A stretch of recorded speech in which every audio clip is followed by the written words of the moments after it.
just walk into our rural post office. I'm gonna send my brother his birthday present finally, so Dan, if you're watching, it's on its way, I promise. Okay, I'm done at the post office and I'm just walking back along the highway, and one of the things that I'm frequently asked about, you know, when I'm backpacking around and stuff is, what do you do when you have to pee? So this is it.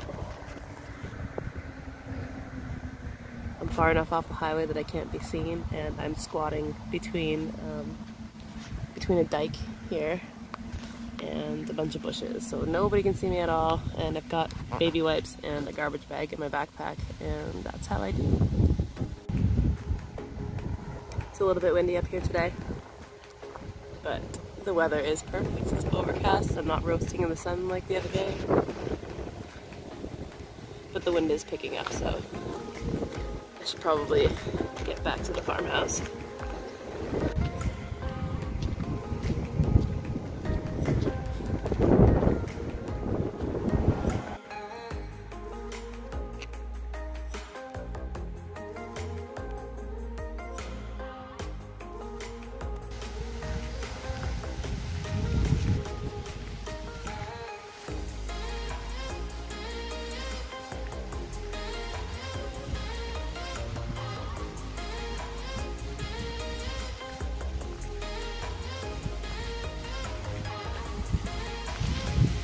Evidently, freshet is over when all the mountain runoff comes down.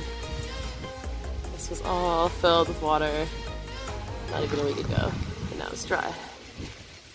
But I have a feeling it's gonna rain soon. Okay, sweet, and I made it back to the farmhouse just as it's starting to rain now. I can't seem to find my tripod grippy camera holder thingy, so you're just gonna have to be all close up with me and deal with it, sorry. Yeah, some things are just kind of getting lost in the jumble right now. I'm in the transition between living in a 400 square foot farm shack that you see behind me here, and we're driving around in my big ass van there, to basically living out of a backpack again, which is my usual modus operandi. But I've been living in this house for 4.5 years now, and I was living in a vehicle for a couple of years before that, so transitioning back to living out of a backpack is definitely an experience. And it's going to be a little bit of a challenge, and I'm already starting to feel it, but I've got a little bit of time to get used to it before I move on. So alright, that's better. It's still a little bright out here. Anyways, so if you're just joining me on this journey we call life, and you know, you're wondering a little bit about my homeless history or houseless history or whatever you want to call it, like it's actually not normal for me to be living in a house for as long as I have been. It's usually just a seasonal, you know, thing. In the wintertime I've kind of come accustomed to finding a place to stay indoors for the winter, but anyways, it kind of started in my childhood, you know, at the ripe young age of, I was so young I can't even remember. My mom was the kind of person that really didn't believe in paying rent, and you know, I spent a lot of my childhood moving from place to place in a station wagon with her and my brother and, you know, our boxes of stuff. So I guess it was kind of ingrained in me from like a really young age to just kind of be, you know, wandering around and not really knowing what's gonna happen or where I'm gonna be in the next week or month or year. So that kind of carried over into my teenage years. I did try staying with my dad out in the country in, you know, I think it was in grade 9, the first year of high school, and my last year of grade school actually. So I did that, and you know, I kind of, you know, got really antsy being there, which is weird to think. Like, of course I was comfortable being with my folks, but I really felt the need to sort of babysit my mom in a way. So I took off back to the city, and I could only stay with her for so long, which is not very long at all.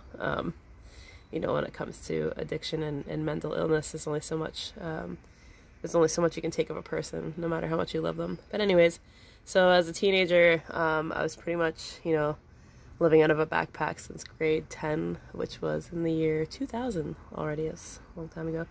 And people that knew me back then kind of knew me to, you know, sleep in people's basements or back sheds or wherever I could find a place to stay, but just within close enough proximity of my mother that I could kind of keep an eye on her. So I spent a couple of winters at that point sort of kicking around, and you know, that was hard, but I would always do my best to be indoors because if you don't know, I am in Canada and I'm from Ontario, and we do get a real actual winter there, so it gets pretty cold. Now in my 20s, in 2007, I was 22, and that's when I really started to kind of take it to the next level, so to speak. Like, I started collecting like actual real, like, good quality camping gear, and living out of a backpack kind of became like sort of a luxury in a way, you know, because I wasn't really tied to a lease anywhere, so I could go anywhere that I wanted to be and work for only as long as I needed to, and just kind of take off in between, and that was really nice. You know, I would do the hibernation thing in the winter again whenever I got the chance. But sometimes I didn't, and that was okay. Some winters are kind of mild and I can get away with more. But nearing the end of my 20s, I guess I kind of got a little bit tired, and I ended up, you know, kind of switching it up, and you know, I moved to the West Coast first of all from back east, like permanently, instead of just like passing through, or at least, you know, as permanent as it can be for me. And you know, I stayed in a rooming house and a hostel and a couple other places, a slanty shanty, somebody else's truck, and a minivan, and you know, I just kind of got a little bit worn out from moving around all the time, and so my 30s I kind of switched it up a little bit, and after the first 30 years of my life not driving, I ended up getting my driver's license so that I could, you know, live out of a vehicle and whatnot, live out in the country instead of being stuck in the city, because that just was really getting to me. And so now here I am out in the country, and yeah, if you see my last video, then you're probably aware that that big beautiful van that is being reflected in my sunglasses right now is parked sort of indefinitely for a minute. I can't drive for a little while, but I explained that all in my last video. But anyways, I say that a lot, but anyways, yeah, starting the cycle all over again, I guess you could say, with a whole bunch more experience than I had before, and I'm transitioning from living in this farmhouse and driving the big ass van back into being a perpetual backpacker. So here we go.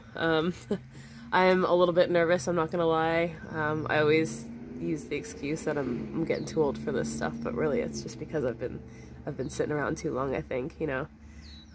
It's definitely a difference going from carrying my stuff out of the house and into the van and driving away, as opposed to putting everything that I need for the day into a backpack and walking with it. So yeah, I just kind of wanted to give you a little bit of my personal homeless history, or houseless history, whatever you want to call it, and it's definitely going to be an exciting adventure moving forward. So thank you so much for watching.